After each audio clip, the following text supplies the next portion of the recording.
રાજ્યની પ્રાથમિક શાળા સંચાલકો અને વિદ્યાર્થીઓ સાથે મુખ્યમંત્રી વિડીયો કોન્ફરન્સના માધ્યમથી શિક્ષણ મુદ્દે ચર્ચા કરશે। મુખ્યમંત્રી આજે સરકારી શાળા સંચાલક અને વિદ્યાર્થીઓ સાથે ચર્ચા કરશે। શિક્ષણનું સ્તર, સરકારી શાળાઓમાં વિદ્યાર્થીઓનું શિક્ષણ, સરકારી શાળાઓમાં સુવિધા સહિતના મુદ્દે શિક્ષણ મેનેજમેન્ટ કમિટી સાથે પણ સંવાદ કરશે। સવારે 9 વાગે મુખ્યમંત્રી વિડીયો કોન્ફરન્સના માધ્યમથી શિક્ષણ સમિતિ, શિક્ષકો, વિદ્યાર્થી અને સંચાલકો જોડાશે।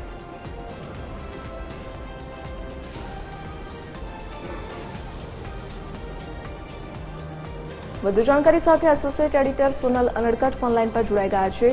જે સોનલ, આજે સીએમ ભૂપેન્દ્ર પટેલ વિદ્યાર્થીઓ સાથે વિડીયો કોન્ફરન્સના માધ્યમથી વાતચીત કરવાના છે, શું વિગત? રાજ્યની પ્રાથમિક શાળા સંચાલકો અને વિદ્યાર્થીઓ સાથે મુખ્યમંત્રી ભૂપેન્દ્ર પટેલ વિડીયો કોન્ફરન્સના માધ્યમથી જોડાવાના છે। સવારે 9 વાગે તેઓ આ વિડીયો કોન્ફરન્સના માધ્યમથી જોડાશે અને શિક્ષણ સંદર્ભે તેઓ ચર્ચા કરશે। સરકારી શાળા સંચાલકો અને વિદ્યાર્થીઓ સાથે પણ તેઓ ચર્ચા કરશે।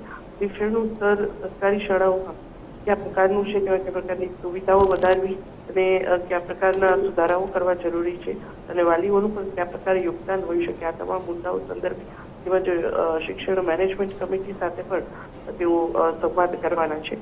મુખ્યત્વે જે શાળાના હિતમાં જે આગામી દિવસોમાં નીતિઓ કે ફેરફાર જે લાગુ કરવાના થાય તે કયા હોઈ શકે તે સંદર્ભમાં આ બેઠકમાં ચર્ચા કરાશે। જી સોનલ, વિગત બદલ આપનો આભાર।